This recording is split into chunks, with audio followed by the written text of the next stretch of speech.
Alright, we're going to solve some logarithmic equations, and they're going to be slightly more complicated than some of the ones we may have worked with in the past.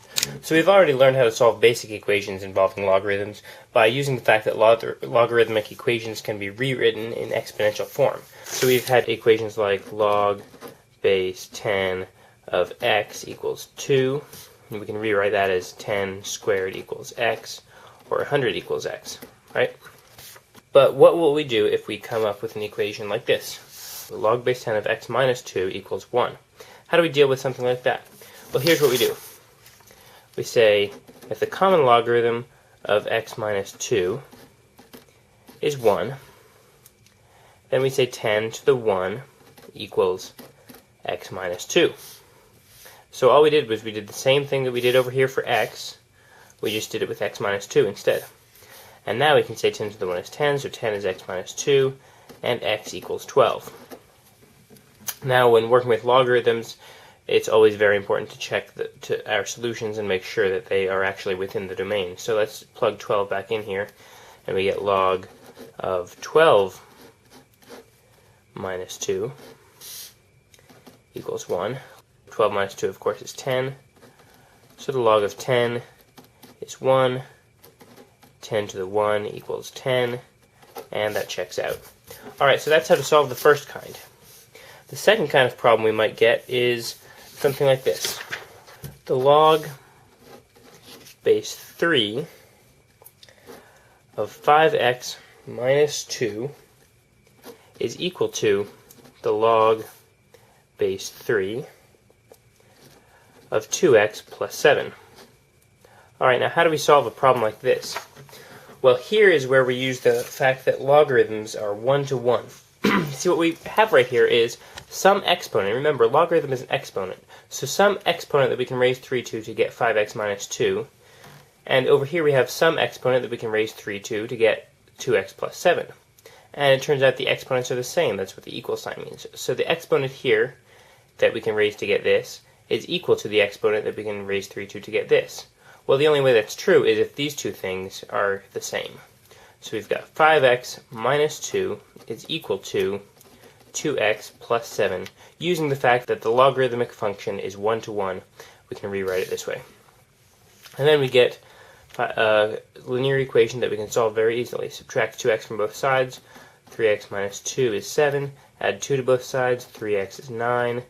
And x equals 3. There we go. Let's plug these values in just to make sure. We've got x equals 3.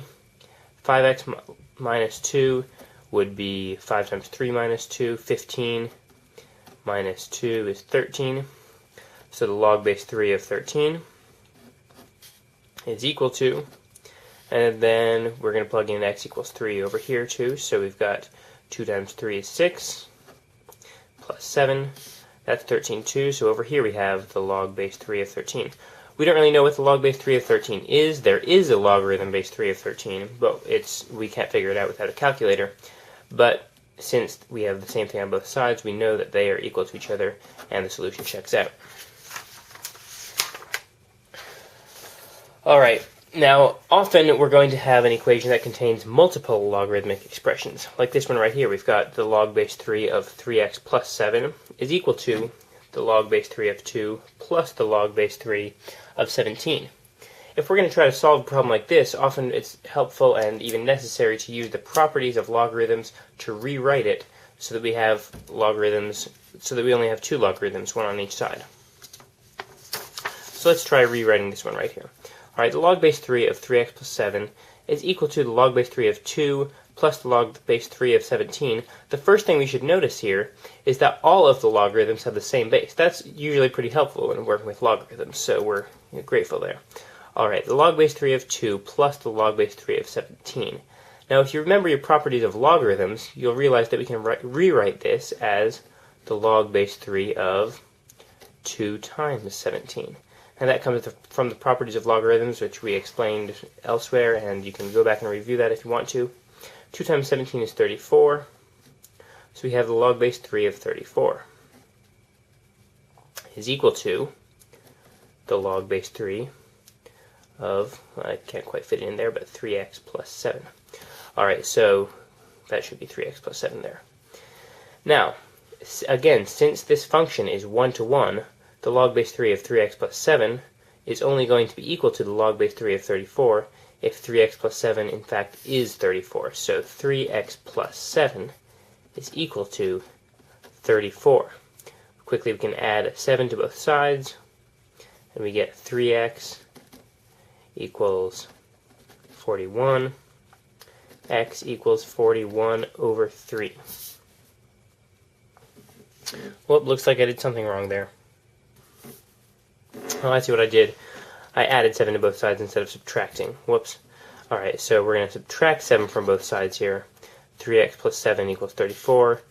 3x equals 27. That makes a lot more sense. X equals 9. Alright, now again we're going to check this solution back in the original equation. So let x equal 9, and we get log base 3